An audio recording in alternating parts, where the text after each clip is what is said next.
shows that simple mapping of your process today in an AI world that is systematic, requires systematic and framework thinking is where you start, in my view, and not just plug in a solution or a tool that's just going to show you that you have those problems anyway. Everybody just starts to just plug in. It's like a whack. We call it in the West, we call it whack-a-mole.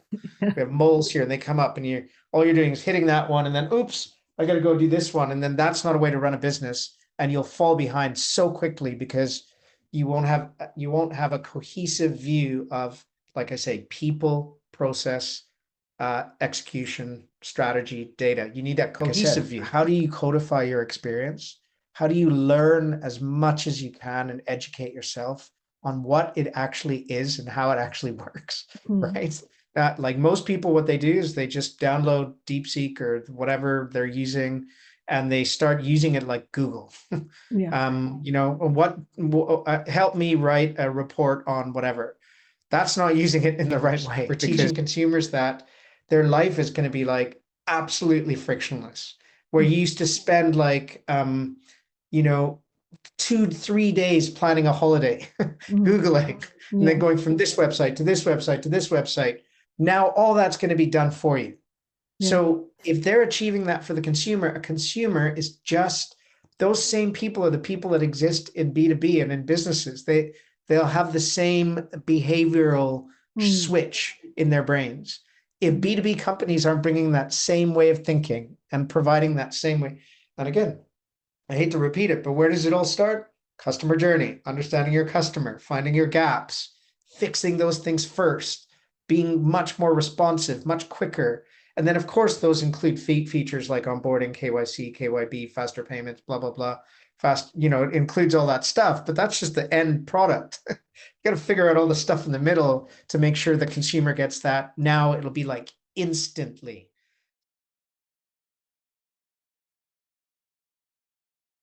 Hey everyone, welcome back to the New Wave Talk Show. I'm your old friend Helena, and today I'm really excited to have Peter De Souza as our guest. And I and Peter are colleagues when we work at the Stand, the UK fintech company.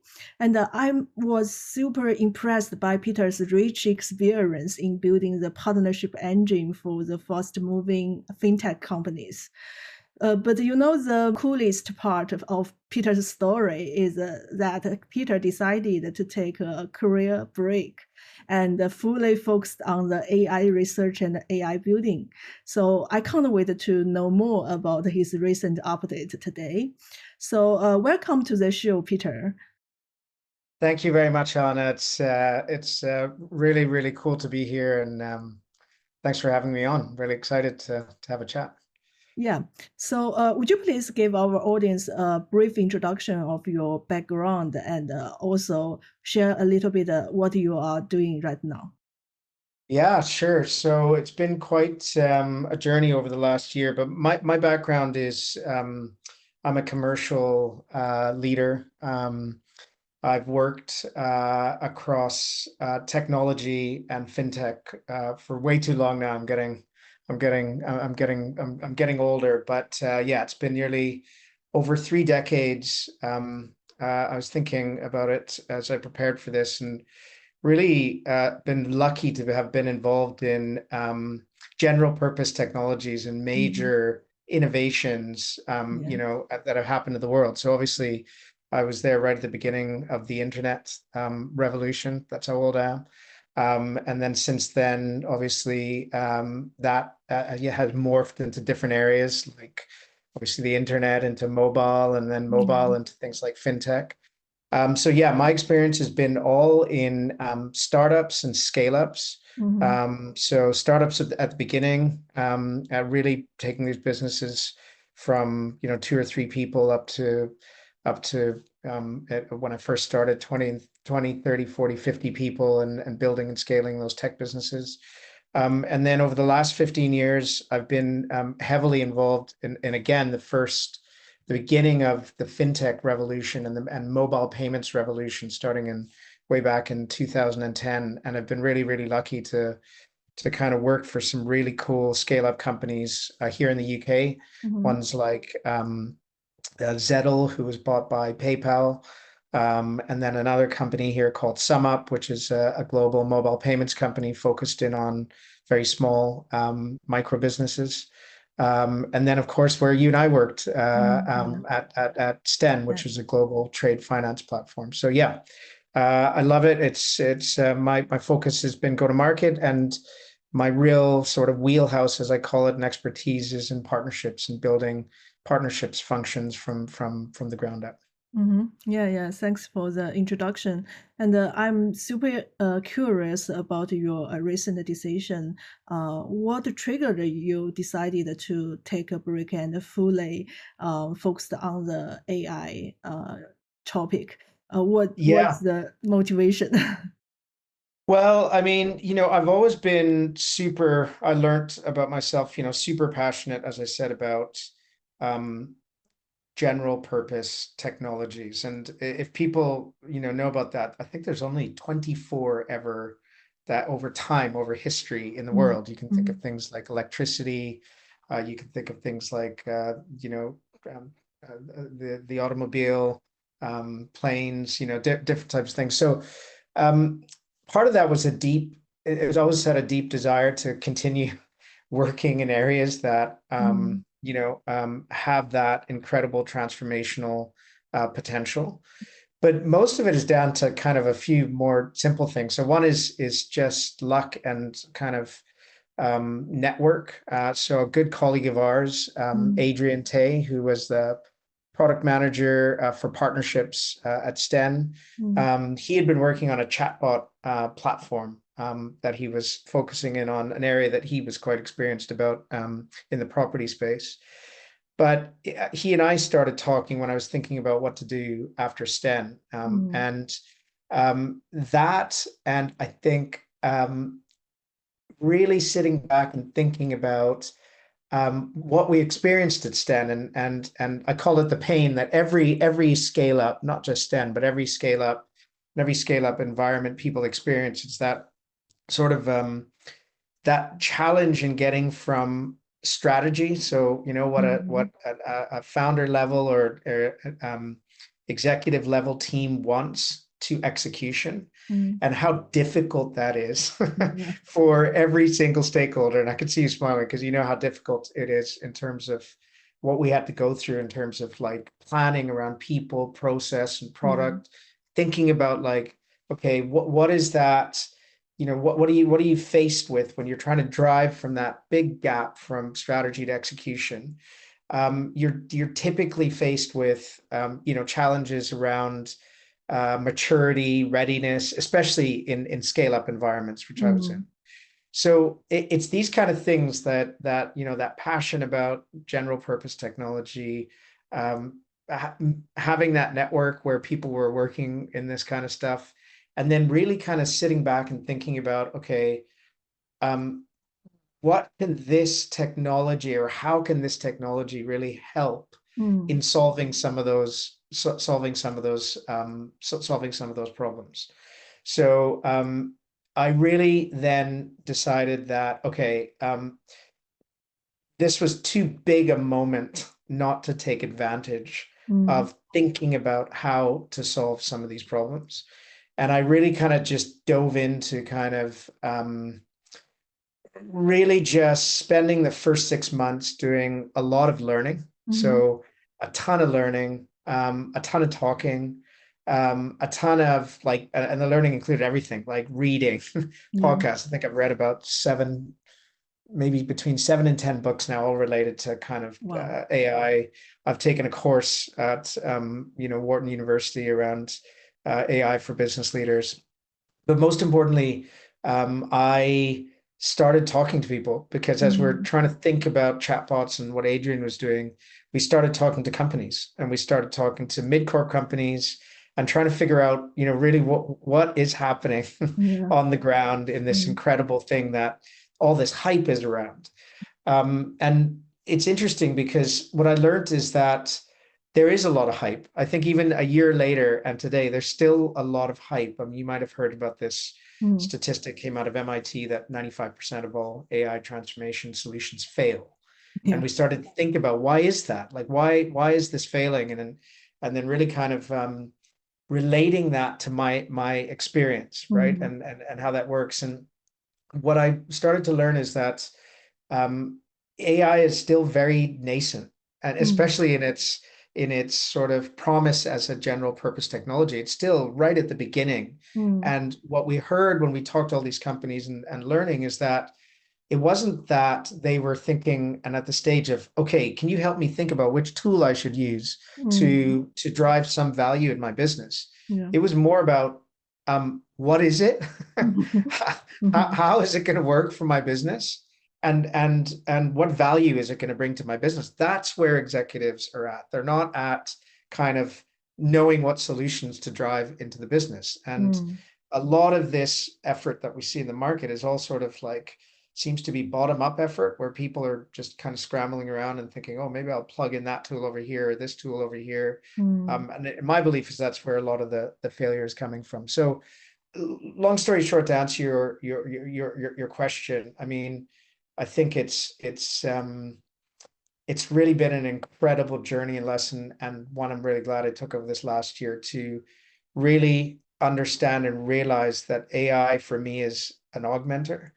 And what's really, really important if it's going to be useful in your business is just the respective expertise and domain expertise that people have already mm, around their commercial expertise, around their mm. operational expertise, around their strategic, and thinking about how all those things come together. But that's been the trigger. I've just found myself back at solving regular problems, Mm, but then thinking about and not just thinking about learning how AI has been able to accelerate mm. solving those problems first, and then that leads to the longer term solutions. That's a very exciting and interesting journey. After you have learned so much in AI, and with your experience in fintech industry, what's your vision of the AI's role in fintech in maybe 5 or 10 years later? Will AI change the risk control, or will AI help with payment transfer? What's the biggest part AI is going to take in the fintech industry, in your view? AI can help in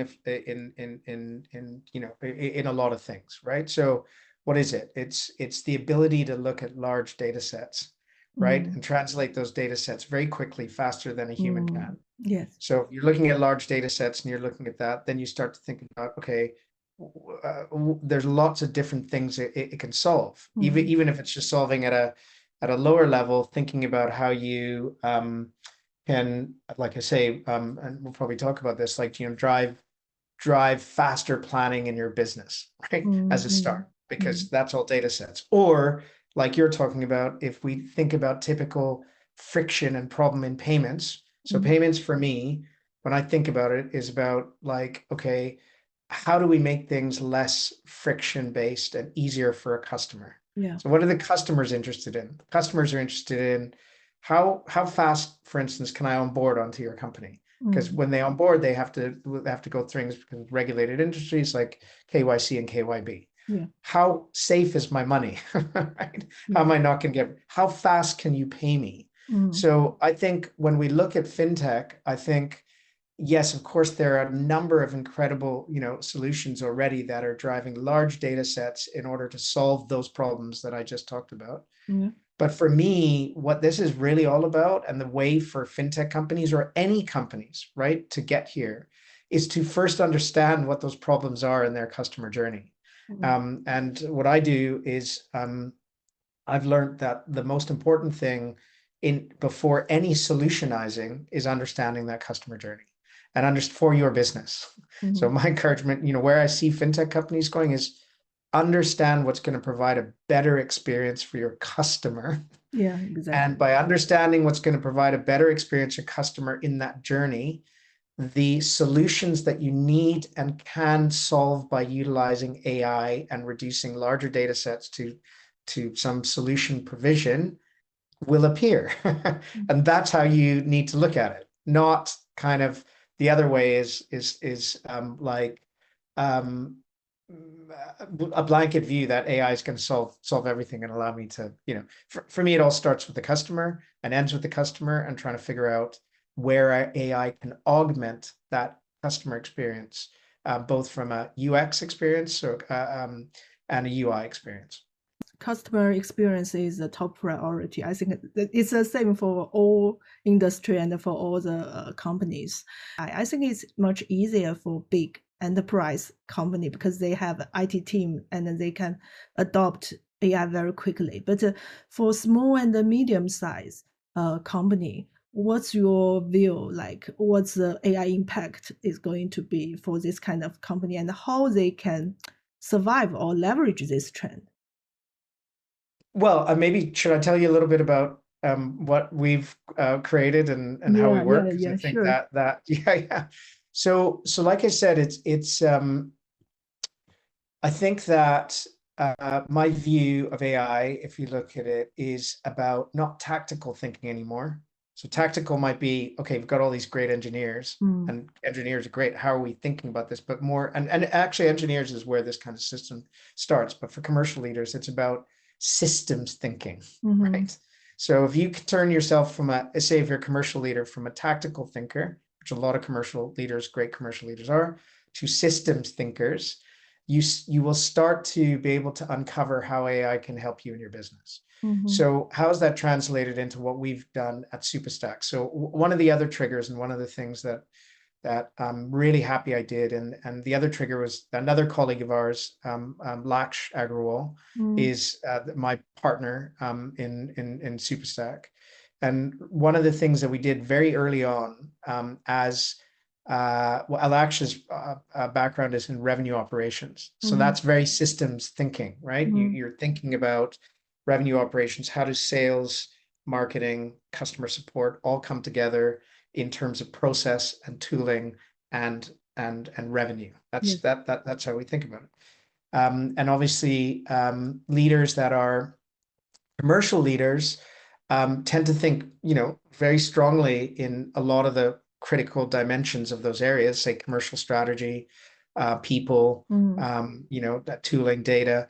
But maybe where I've seen, in my view, where some aren't as strong as others, because everybody has different skills, is in this systems and data thinking. So one of the first things that we did when we were starting to think about how to support these businesses is we mhm, started to think about how do we codify our own experience. mm, So what we do is, I've been working for decades, obviously, and Black's a little shorter than me, but at the same time, um, there was so much information, so data there, like anything from playbooks to experience yes. to all sorts of different things. And we just spent a lot of time, what I call codifying that experience, writing it down and Mm, understanding it and building a framework around how that actually works. So most people could just call that a playbook, right? mhm, So everybody has different playbooks, but how they codify and systemize those playbooks is critical. So what we're able to do is we're able to understand that, okay, when you look at a business,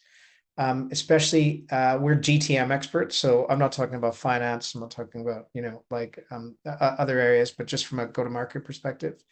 Um, you will know that, there's certain areas of the business that you need to assess to understand where what level of maturity you have in that business. So for mhm, instance, your people, your mm, data, your technology, your commercial strategy, your operation, and your finances, right? mhm, And so what we're able to do is not only sort of build playbooks around that, but we went out and we built a whole agentic engine behind that mm, mhm, that is able to take people's data, analyze their data, because we spend so much time. If you think about it, in companies you and I've worked with, every one of those areas or functional owners spends so much time not only building playbooks and process in their own space, yeah, but then all the time they spend going between stakeholders to figure out how it all comes together. yes. What does that look like? That typically looks like you start a budgeting planning in September, Mhm, and most companies hope to finish in like a couple of months, but it'll take them 3, 4, 5, all this time back and forth and competing interests, different levels of maturity. So what we're able to do is say, look, this now with the augmented nature of AI, you have all the data there, and data doesn't lie. Whether Mm, the data is great data or bad data, you need to know whether it's good or bad, and you need to know what level of maturity. So we're able to build an agentic system that helps companies take a very sort of evidence-based, mhm, non-biased view of their data, mm, score it against all these different areas. And then, very importantly, at that point, bring in their human, what's called human in the loop. So, are you familiar with that term? Human in the loop yeah. is a term in, yeah, everybody knows is getting to know that now. So, at that point, we bring the humans in to bring their value and their expertise, which is critical to continually look at that and Mm, say, okay, what do we have? What don't we have? How accurate is this? And from there, what we can do is really kind of give a company very quickly in a month, instead of 3 months or 6 months, a blueprint to kind of mm, show them, okay, what are your key areas where I just call it automation, not mm, AI yet, because it mm, might just be that you need to automate some areas, right? You mm, might need to think about how to systemize and make mm, it better. So we're able to give them different reports that show them, okay, here is how your strategy to execution blueprint, and it starts to give some directional view on where they have more foundational things that they need to think about doing to mm, build towards automation. And then after those foundational things, initiatives that they could do that drives closer. And then finally, what are the AI accelerators? If you've done all this foundational stuff, what are the AI accelerators that you can do to really start utilizing AI to augment? And those accelerators could be anything from just a simple accelerator. So I worked with payments. We're currently working with a very large payments company, mhm, and they have lots of different GTM multi channel. yeah. They have a multi channel setup, but they don't have the systemization in between all those channels. So they have partnerships, they have field sales, they have inside sales, they have independent sales consultants, they have all like 100 plus people. Mm, But in the middle, in terms of the systemization of that, what we call mm, revenue operations now, that lacks. But I'm working with the partnerships team at the moment, and we're doing something very simple. Like at the beginning, they have lots of great documentation about an ideal partner profile, their commercial construct, everything's there, but we're just utilizing AI to put it together in a systematic fashion. mm, So if just that process, if you had to do your ideal partner profiling, that might take you a month yeah. before, or might take you a week. That took us that with documentation they already have. Now that we know that's a core initiative we need to do, that took us one day Mm, just by using Claude or using whatever LLM you want to use, mhm, utilizing that, and now we're able to piece those things together.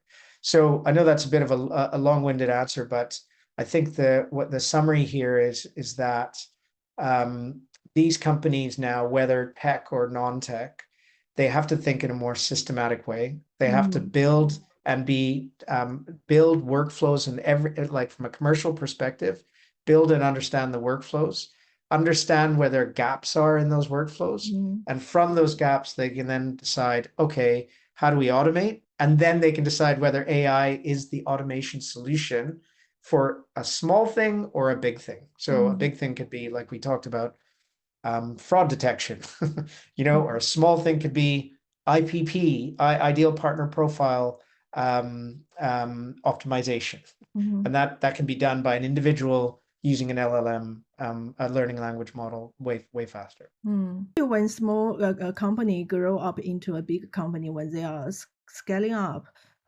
they don't have many, process or system already in the place. Do you think Yeah. there are any AI product can help with this? Well, I love the question because I think what we've learned over the year, and my very strong perspective Mm, on this is that I think since I started, I can't remember, way back last January, when I looked at the kind of ecosystem, the mm, global ecosystem of um, um, uh, tools, AI native, and then legacy tools that were adding AI products. On mm, the AI native side, don't quote these exact numbers, but it was like when I looked at Series A or Series B businesses, AI native tooling, there mm, were like three or 400. Mhm. It's insane. And then all the legacy companies were building tooling, AI Mm. tooling. So you go into any product now, whatever it might be, a CRM, and they have their, Notion or whatever it might be, they have their AI tooling. Why am I telling you this? It's like I believe that the process of getting tooling, now there's thousands of these tools that Mm. exist, right? Yeah. So even if you're a small company, we say small companies don't have process, but they do have process. They have a simple Yeah. SOP. So that, of course you have process, like, but all that happens is when depending on the size of the company, if they're micro or small, most founders will say, yeah, we do this, but I say, where do you store that? They go, up here, it's in my head. Right. So they have process in their head because they have to, and they don't realize that much of that process they make repetitive. Why? Mm. Because they hire somebody. When a company grows, what's the first thing you do when you don't have enough resource? So you'll hire some resource. And Mhm. then what you do is you train that resource and you're hiring, so you're taking away the work that you are doing and handing it to somebody else because it's probably the repetitive work that you're handing over, right? So let's say most companies repetitive was the work is they go to market, they get product market fit, and they're like, I need more customers. Mhm. So what do? They hire a salesperson, Yeah. and that salesperson has to do everything. They have to do lead Yeah. identification, Yeah. lead enrichment, lead. So they are doing it, but they're just either vocalizing what they need to do or they're writing it down very simply and they put it somewhere, right? Mhm. So what I will say is don't buy tools yet, right? Because Yeah. all you do is you buy tools, you spend licenses. Most of those tools are never used. Remember, like salespeople, one of the biggest problems they have is CRMs is getting them to use the CRM, Mm. right? A lot of the time. And I know that's changing. But so what we're saying is the first thing you should do without a tool is just map your process. And if you want to use a tool to do that, you use a tool like um, Miro or, Mm. just so you map your process.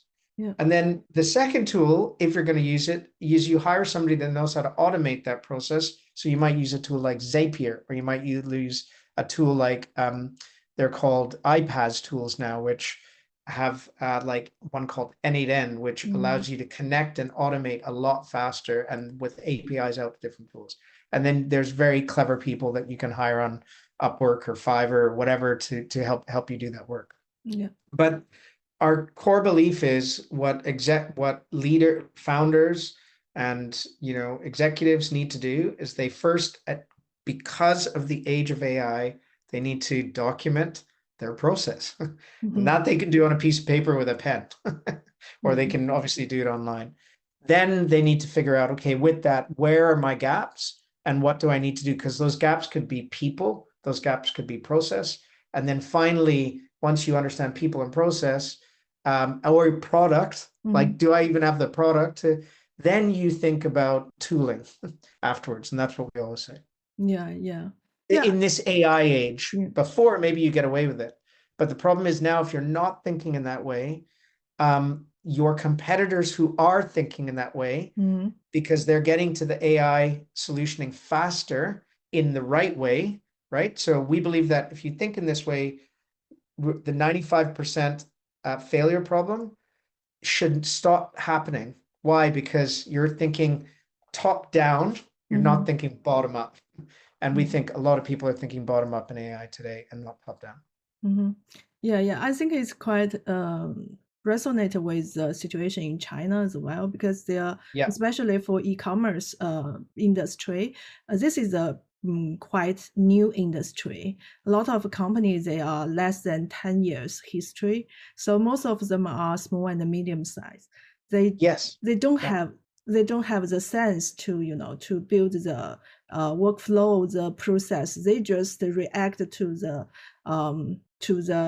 actual situation and to make decision very quickly, move very quickly. So even data are not stocked properly. So I think it's very important, as you mentioned, that process is Yeah. very key, and they should have a sense to keep their data in a I think standardized way. I think for your listeners, I think this might be a really good um, example. Okay.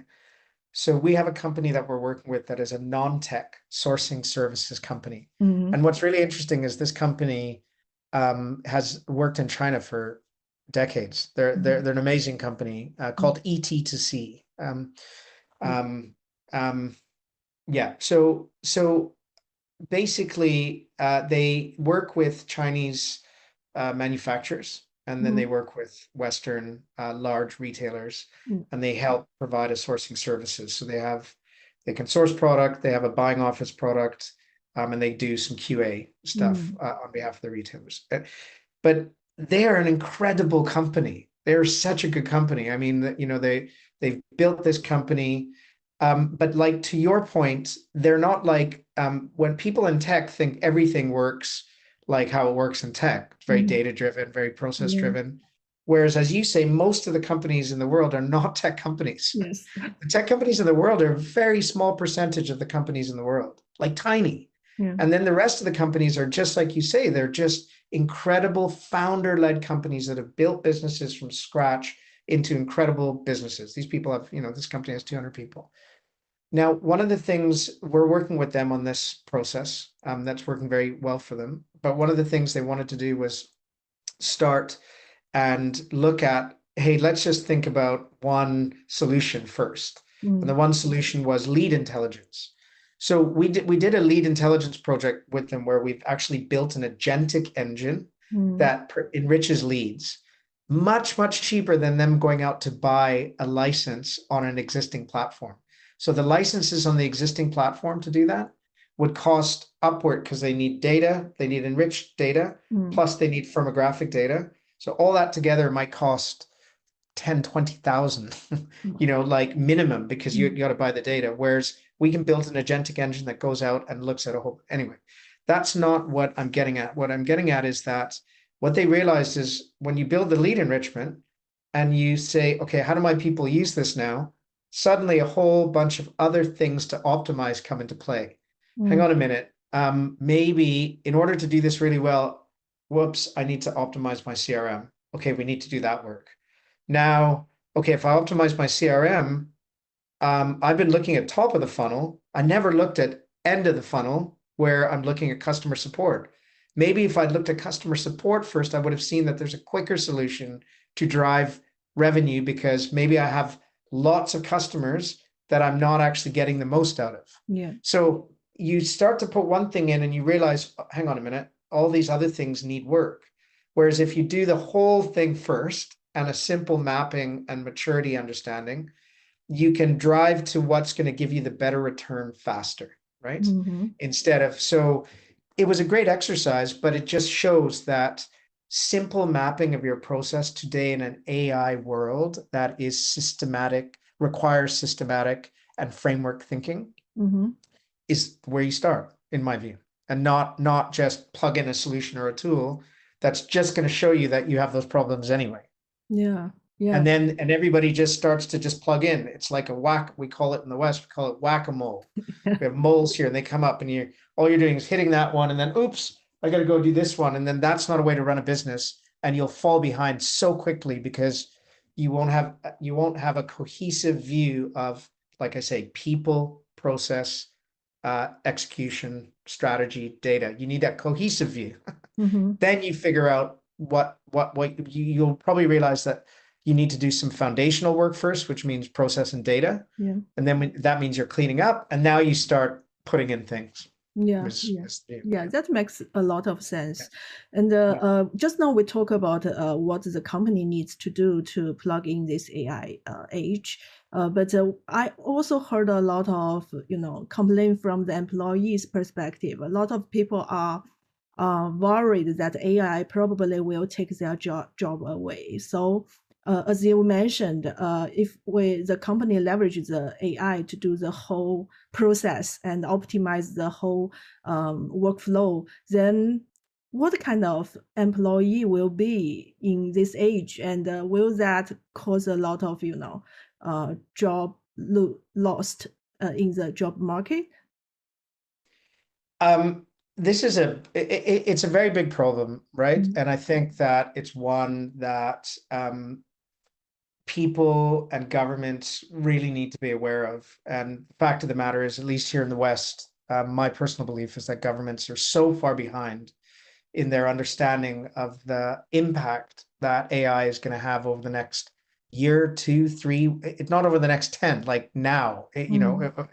because it's moving at such a rapid pace. As you might know, most of the large AI companies, especially in the West, are all their main goal is something called AGI, which is artificial general intelligence. So Mhm. we're at narrow AI at the moment. So we're at AI that's good at, generative AI and agentic AI that's good at solving some of these repetitive tasks. We're incredibly good at it and already causing impact in the market for certain jobs. Mhm. So I think, and then if we get to artificial general intelligence, well, that's probably another podcast because there's like there's so much worry and fear that people aren't aware of in terms of what that could mean just on a global basis, Mm. from like a much bigger perspective. But just keying in on the impact now, this is where it goes back to what we were talking about at the beginning of the call. I think that everybody, whether you're young or older with experience, what you need to do is you need to be thinking about, let's take experienced leaders, right? What they need to be thinking about is, like I said, how do you codify your experience? How do you learn as much as you can and educate yourself on what it actually is and how it actually works, Mm. right? Like most people, what they do is they just download DeepSeek or whatever they're using, and they start using it like Google. Yeah. Help me write a report on whatever. That's not using it in the right way Mhm. because you have no idea then about how it actually works, because all that's doing is taking large global data sets, feeding you back data that might not be accurate. Mhm. So, I think all those people, I think, I'm glad the path that I took because A, I wanted to learn how does it work? What does it do? B, I wanted to learn, and I thank our friend Adrian for this one because instead of trying to dream up something big and non-related, all of us has specific expertise. Mm. We've been, especially those of us that have been in business for a longer time. Write down your expertise and codify it, and think about first of all, how can AI help me make more of me, right? And then Mommy. that's just a business in itself. Yeah. And then if you think about it, what actually happens is you're not trying to use AI to go start something that you're using AI to sell what you're good at already, and Mm. you're trying to figure out how to help it augment so you do that faster and reach more people, essentially. So that could be just a consulting job in marketing operations, or it's like people need this because businesses, right? What's happening in businesses is that businesses run like businesses. Everybody's busy delivering the business. When Mhm. you're in a business, very few people have the time to like really learn about, like, okay, what is AI? What is the impact? Unless you've been appointed in the business to do that. Yeah. If you're in all these other parts of the business, if you're a salesperson, you're just busy getting sales. If you're a marketing person, you're trying to drive, an MQL to an SQL or whatever, your lead to an MQL or whatever you're trying to do. You don't have all the time to do it. So my thing is, just learn as much as you can, read broadly as much as you can, not just about what AI can do from a business perspective, but what the impact of AI is going to be for you, for your family, for your country, for the globe. Read and understand this because it is there's an existential threat with AI that people need to understand, because that's Mm. how they will live their lives and impact the people that are regulating AI, which is super, super important. And then there's on the other side, there's just like how can it help you sort of accelerate the expertise you already have in your life, which might help you in your job, if you're in your job Mm. 100%, and then might help you think about what you can do outside if you don't want to be the 9 to 5 person anymore, and you just want to take your expertise to multiple people.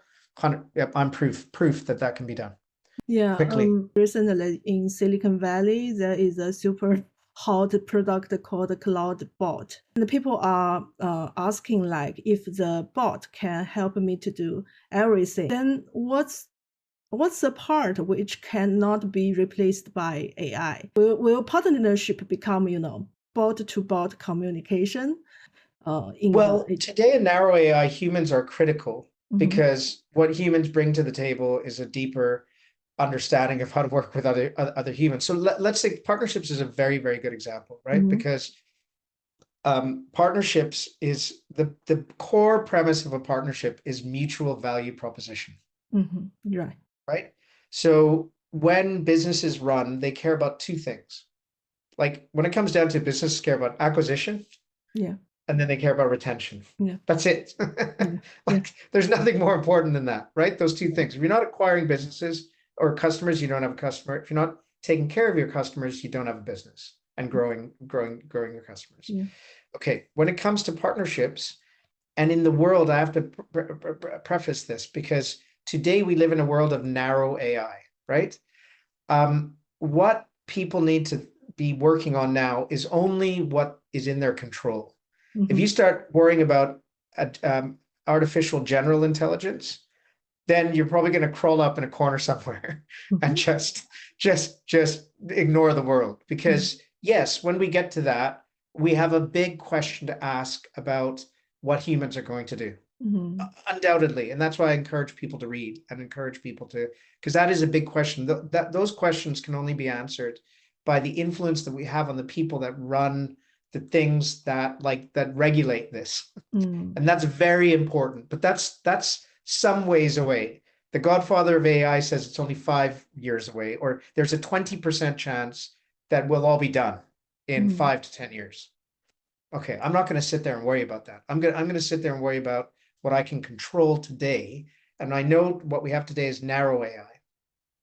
Narrow AI it's good for repetitive task solutioning, Yeah. right? So now it comes back to what I was saying. When you take partnerships and mutual value proposition, the key thing I have to understand about a partner when I partner with somebody is what is my customer journey and what is their customer journey?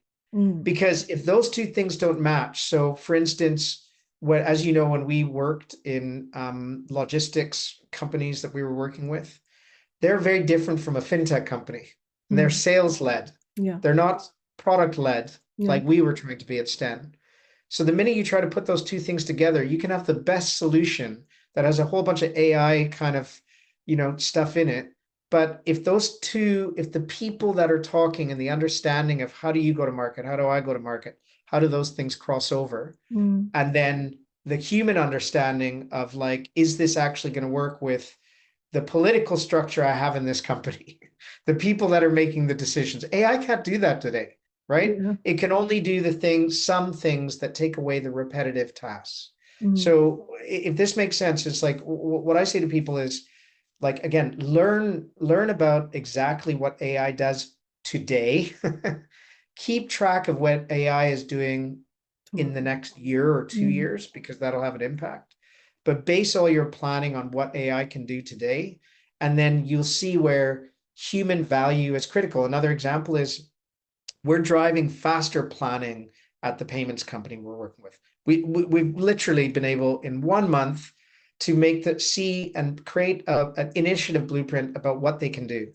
But at every step of the way, we had to have human in the loop, human meetings to validate that, because the human would go, actually, you know what, that piece of data that you have there, that piece of data is like 3 months old. I have the same I have a updated version of that document sitting on my drive. Mm-hmm. AI can't determine Mm-hmm. or decide right now that, or know that somebody had that version of their sitting on their drive, right?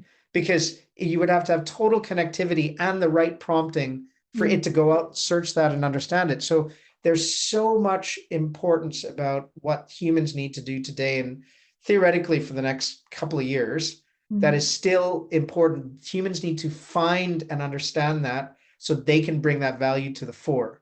The humans sitting around that aren't thinking about this, they will be the first to lose their jobs Mm-hmm. because they haven't thought about what the impact of AI is. They haven't educated themselves on the AI and thought about how they can take their expertise, bring that to the fore in when the human and it always is when the human input is required. Mm-hmm. What's Yes. human? What's AI? Yes. That's Big that's my question. belief now. Yeah. Talk to me in a year or 2 years, or talk to me, every, like, now you have to look every month, Mm-hmm. every three, yeah, how fast it's moving, and then you have to make different decisions. But I think that right now, it's not moving as fast as the hype says, right? Mm-hmm. There's a lot to be done. That could change in a year, but right now there's a lot of opportunity to kind of work with AI as what it is, an augmenter of human cognition, Mm-hmm. not the other way around. Maybe one day it'll be the other way around. Competition in fintech in China is very furious. And we have so many fintech company in China like Payoneer, Pingpong, Yeah, Lianlian, and Volix. So it's a very noisy market. yeah, And what I have seen is that all these companies, they are trying to expand globally and getting into the Europe market as well, especially from the AI perspective. Do you have any suggestions for this company if they want to go to Europe? What they should do? What's the best approach or resources they yeah. should I leverage? mean, this all, I think it's the theme that we've been talking a little bit about. You know, Already in Europe, things like payments are commoditized. Hmm. So now you have to think about what is the next step, right? Yeah, And often the next step that obviously everybody thinks about is product diversification expansion.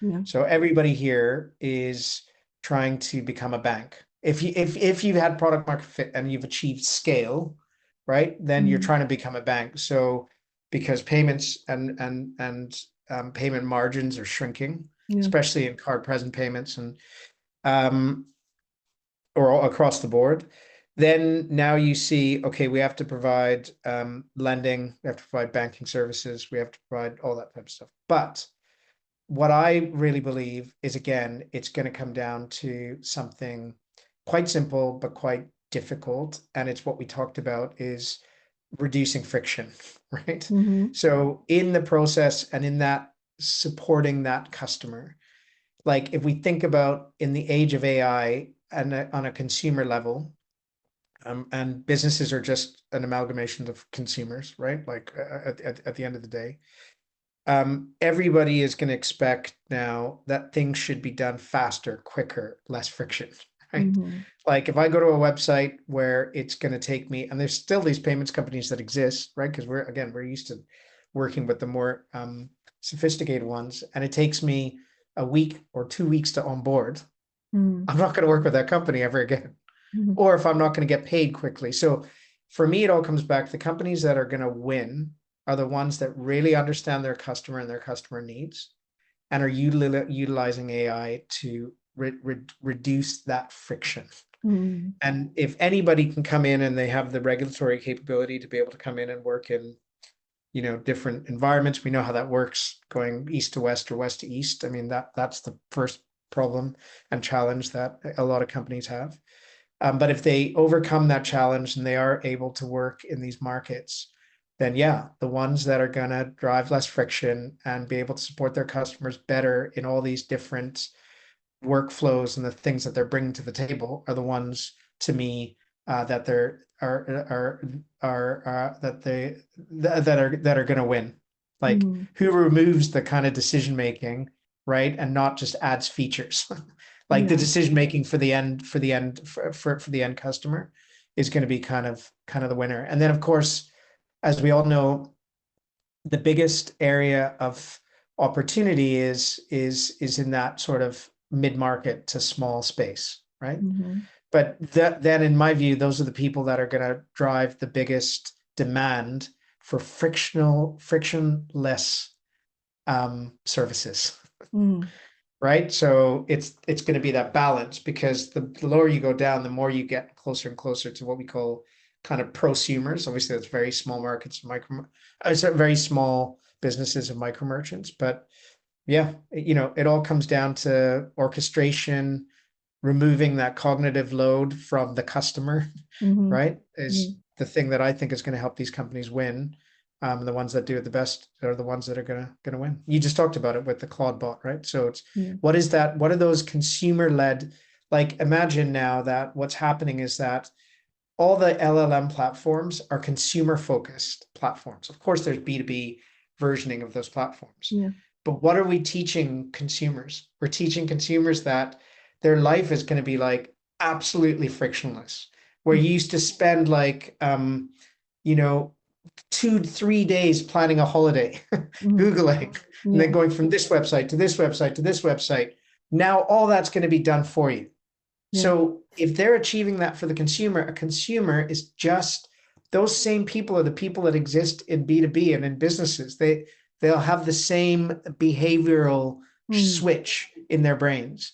If B2B companies aren't bringing that same way of thinking and providing that same way, and again, I hate to repeat it, but where does it all start? Customer journey, understanding your customer, finding your gaps, fixing those things first, being much more responsive, much quicker. And then, of course, those include features like onboarding, KYC, KYB, faster payments, blah, blah, blah. Fast, it includes all that stuff, but that's just the end product. You got to figure out all the stuff in the middle to make sure the consumer gets that. Now it'll be like instantly. So I would expect as a consumer, if I onboard, like in the next year, if I'm onboarding in like 2 seconds, Wow. or a company provide, like literally, if it should be, Yes. and like at SumUp, this is ages ago.